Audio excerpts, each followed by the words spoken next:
చేస్తారు.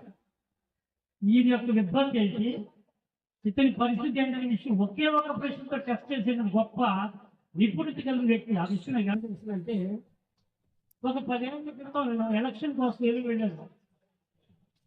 శ్యామబాబు నాయుడు మాకు నాకు తెలుసు. ఆయన దగ్గర కూర్చున్నాను, ఆయన పక్కన కూర్చున్నాను. అప్పుడు నాకు ఆయన పరిచయం లేదు. మీరేం చేస్తారంటే ఆయనే పర్మిషన్ నన్ను అడిగాడు. నేను వేగవరం హై స్కూల్లో తెలుగు మాస్టర్ సార్ అన్నాను. వెంటనే నాకు ప్రశ్న వేశారు.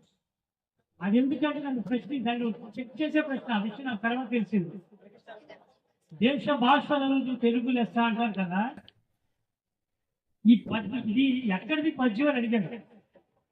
నేను వెంటనే తెలుసుకుని ఈయన ఎవరో మనల్ని ప్రశ్నిస్తున్నారని చెప్పేసి, దేశంబు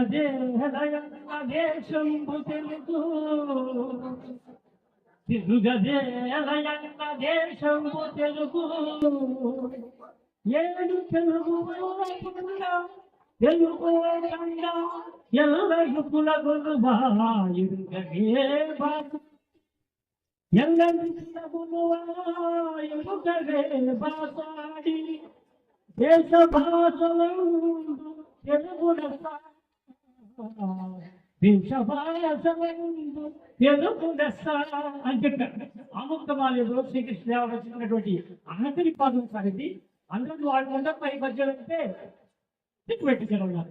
నాకు అర్థం ఈయన టిక్కు పెట్టండి ఎందుకు ఒకే ఒక ప్రశ్నతో మనిషి మొత్తం ఇబ్బంది చేసేనుకుని మీరు ఓకే సార్ అప్పుడు నాకు పరిచయం లేదు. ఆయన తర్వాత నాకు కొద్దిగా ఒక పరిచయం కలిసి వాళ్ళు స్కూల్కి వచ్చిన తర్వాత ఆయన నన్ను నేను వేసే ప్రశ్నలు కానీ ఆయన చెప్పే సమాధానాలు కానీ ఒక విషయంలోనే ఆయన సైన్స్